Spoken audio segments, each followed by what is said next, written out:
Leda. Leda was the daughter of Theseus, king of Pleuron in Aetolia. When of age, she was married off to Tyndareus, king of Sparta. She was quite beautiful, with her snowy skin and black hair.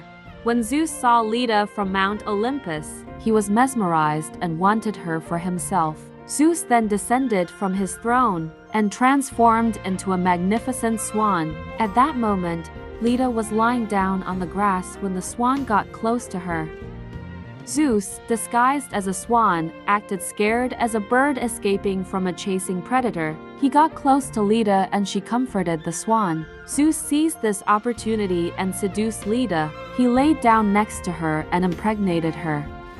At that same night, Leda slept with her husband, King Tyndareus. Soon after, Leda hatched or gave birth to 4 children: Helen, Clytemnestra, Castor, and Pollux. It was rumored that Helen and Pollux were children of Zeus, while Clytemnestra and Castor were of Tyndareus. Lamia.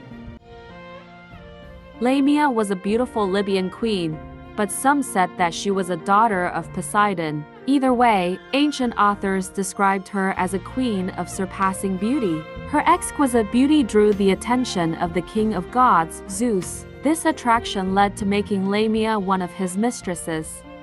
Hera, Zeus' jealous wife, found out about the affair and became enraged. Hera's hatred led her to punish Lamia by cursing her. The curse began when every time Lamia gave birth to a child, it would quickly die.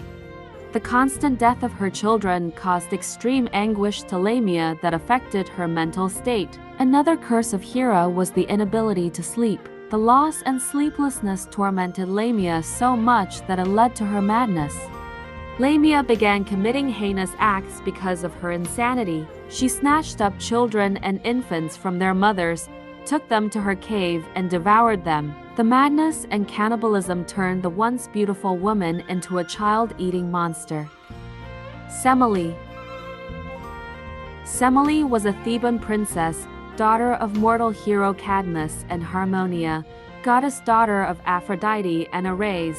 She was a priestess in the temple of Zeus in Thebes. She was seen by Zeus as she bathed in a river to wash the blood of a bull she offered as a sacrifice. The king of the gods was smitten by her and fell in love with Semele, whom he often visited secretly. Soon after, Hera found out about the affair and got more enraged when she learned that Semele got pregnant. This time, she used trickery to punish the Theban girl. Hera descended to earth, disguised as an old woman, and befriended Semele. Semele confided to the old woman about her affair with Zeus, and Hera seized this moment to plant doubts into the girl's mind about Zeus' true identity. Semele decided to ask Zeus a favor, and he swore an oath on the river Styx that he would grant anything she wished. Semele asked one thing to Zeus, that he prove his identity by revealing himself to her in his full glory. Zeus begged her not to ask this, but the young girl was determined. Sadly, he revealed himself as the god of thunder, and Semele burst into flames. Zeus, who was full of grief, was able to save the child she carried by sewing it up inside his thigh. A few months later, Dionysus, the god of wine, was born. Ganymede. Ganymede was the son of King Tros of Dardania and Callirrhoe, daughter of the river god, Scamander. Ancient poets described him as the most beautiful man among mortals and with the beauty comparable to the immortal gods. Ganymede has a beautiful androgynous look, with a face dominated by lustrous green eyes, framed by golden ringlets, with a bow mouth, full lips, and brilliant white teeth. One day, Ganymede was tending sheep on Mount Ida. Zeus saw the boy and was captivated by his divine beauty. Zeus transformed into a giant eagle, then descended to earth and swooped Ganymede, then returned to his palace. On Mount Olympus, Zeus granted Ganymede eternal youth and immortality. He gave Ganymede the position to be his personal cupbearer and to be his lover too. Meanwhile, Ganymede's father grieved the loss of his son. To compensate this, Zeus gifted the father with fine horses, delivered by Hermes, messenger of the gods. King Tros was also relieved to know that his son was now an immortal and serve as a cupbearer of the gods. Alcmene. Alcmene was the daughter of King Electryon of Mycenae, and her mother was Anaxo. A famous Greek poet described her as the tallest, wisest, and most beautiful woman in Greece. Her face and dark eyes was said to be as charming as the goddess Aphrodite.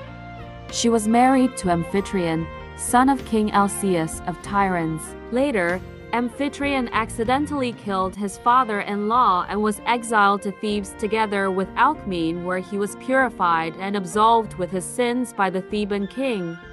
One day, Amphitryon went to war, and this opportunity was what Zeus was waiting for in order to come to Alcmene, whose beauty attracted his attention. The day before Amphitryon returns, Zeus disguised himself as Alcmene's husband and slept with her. That same night, the real Amphitryon returned and slept with her too. Alcmene became pregnant with both men. She gave birth to Iphicles, son of Amphitryon, and the legendary hero Heracles, son of Zeus.